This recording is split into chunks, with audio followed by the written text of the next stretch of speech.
Imagina que le estás mostrando a un viajero de otro mundo sobre la Tierra. Ya que están aquí, ¿por qué no les mostramos algunas de las cosas majestuosas que nuestro planeta tiene para ofrecer?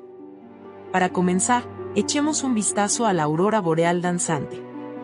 Si la ciencia no hubiera podido explicar cómo funcionan estas cosas en la Tierra, es probable que la gente crea que se trata de algún tipo de truco mágico.